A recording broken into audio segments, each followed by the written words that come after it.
Posisi kian terjepit, Surya Paloh akhirnya temui sang pemadam, Luhut B. Panjaitan. Satu kan belum. Karena nama Anies dinominasikan, saya pikir semua kita barangkali bisa memahami itu. Karena memang itu salah satu yang cukup populer sekarang ini.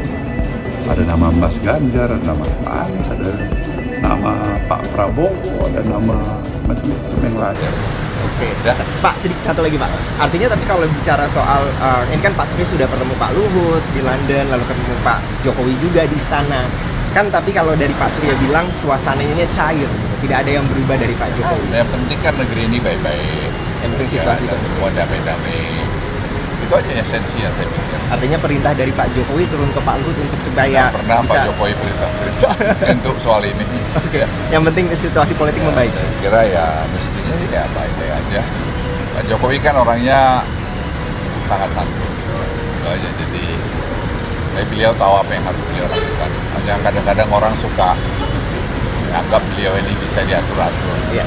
Ya saya kenal Pak Jokowi itu bukan manusia yang bisa diatur-atur. Dia punya sikap yang jelas. Artinya sebagai sesama alumni Golkar, Pak Luhut dan Pak Surya ini punya chemistry Ya, untuk saya kira kemudian- Pak Surya paham mengenai Pak Jokowi. Ya.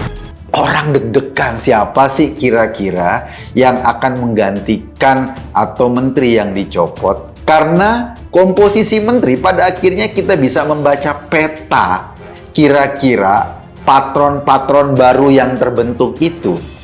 Apakah koalisi perubahan yang berubah-ubah terus itu, yang PKS, Demokrat sama Nasdem itu akan terus jalan mendukung Anies Baswedan, atau ada perubahan lagi, berubah lagi, misalnya Nasdem tiba-tiba narik diri atau ada hal-hal lain.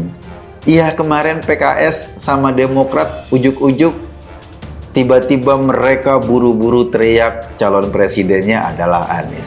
Barangkali mereka ini merespon kegalauan Nasdem, merespon suasana kebatinan orang-orang Nasdem.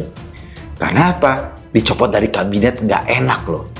Dicopot dari posisi menteri nggak enak loh.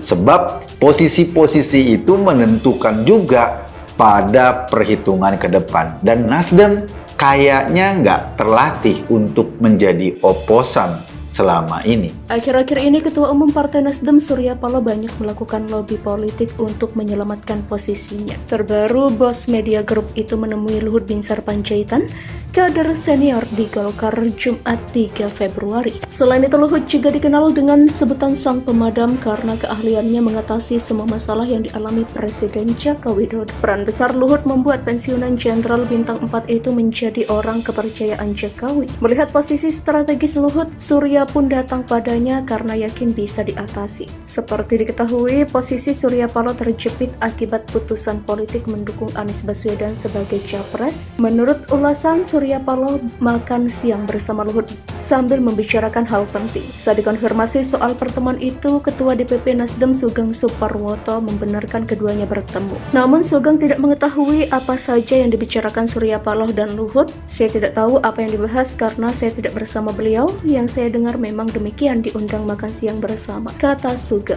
Sugeng menuturkan bahwa pihaknya tak masalah ketika pertemuan kedua tokoh tersebut diinterpretasikan dengan politik. Bahwa di situ bisa diinterpretasikan politik dan sebagainya itu sah-sah saja, tapi saya tidak bersama beliau, demikian ujarnya. Wakil Ketua Dewan Pakar Nasdem Peter F. Gonta lewat akun Instagramnya mengunggah foto Surya Paloh dan Luhut sedang makan siang. Dalam foto itu tampak Luhut menggunakan kemeja putih dengan lengan pendek, lalu Surya Paloh jas berwarna hitam. Seperti diketahui, Ketua Umum Partai Nasdem Surya Paloh juga sempat bertemu Luhut pada Desember 2022 lalu di Eropa. Ketua Umum DPP Partai Nasdem Surya Paloh bertemu Ketua Umum DPP Partai Gerindra, Partai Golkar Erlangga Hartarto di kantor DPP Partai Golkar Jalan Anggrek Nelly Murni, Jakarta Barat. Adapun pada kesempatan yang sama, Ketua Umum Partai Nasdem Surya Paloh ceritakan perjalanan karirnya 43 tahun di Partai Golkar. Menurut cerita, Ketua Umum Partai Nasdem Nasdem itu dirinya sudah berada di Golkar sejak umur 16 tahun. Ada satu romantisme, ada satu perjalanan sejarah perjalanan kehidupan saya pribadi dalam usia yang saya capai sampai saat ini. Kata Surya Paloh,